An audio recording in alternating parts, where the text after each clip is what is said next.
The question, who made God, is a common one raised by atheists and skeptics when discussing the concept of causality and existence.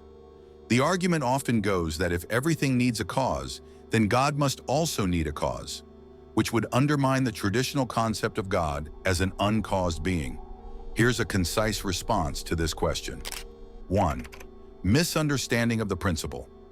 The argument that everything needs a cause is a misunderstanding of the principle of causality. Philosophers and theologians, particularly in classical theism, assert that only things which begin to exist or are contingent, i.e., things that depend on something else for their existence, need a cause. This is different from saying that absolutely everything needs a cause. 2. God as a necessary being. In classical theism, God is conceived as a necessary being, which means that God does not depend on anything else for existence. A necessary being is self-existent and eternal. This contrasts with contingent beings, which do require a cause. Thus, God, by definition, does not need a cause. 3. Infinite regress. The question, who made God, assumes an infinite regress of causes, which classical philosophy and theology find untenable. If everything required a cause, there would be no starting point, leading to an infinite regress, which is logically problematic. The concept of a necessary, uncaused first cause, God, is proposed to stop this infinite regress. 4. Different categories. Asking, who made God, is akin to asking, what is north of the North Pole? It misunderstands the category of what God is. God in many theistic traditions is fundamentally different from the universe and its contents. God is seen as the ground of all being, not merely another entity within the universe that needs explaining. 5. Philosophical and theological backing.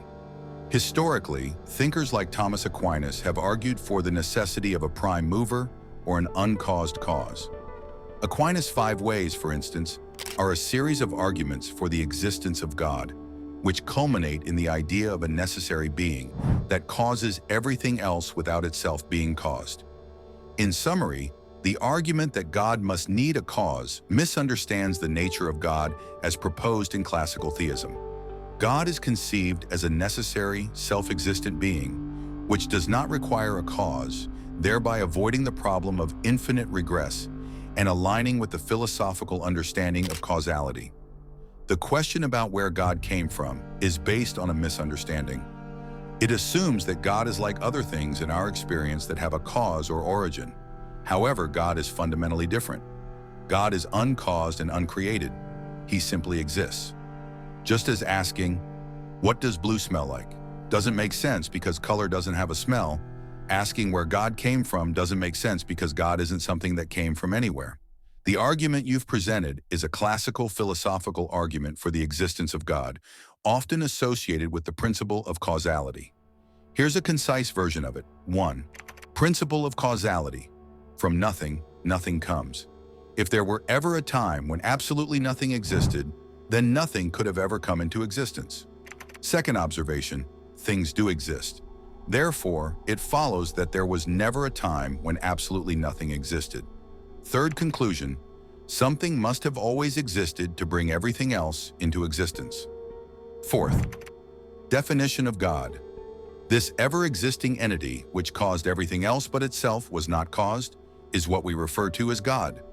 God is thus the uncaused cause, or the uncreated creator, responsible for the universe and everything in it. This reasoning concludes that an eternal, uncaused being, God, must exist to explain the existence of the universe and everything within it.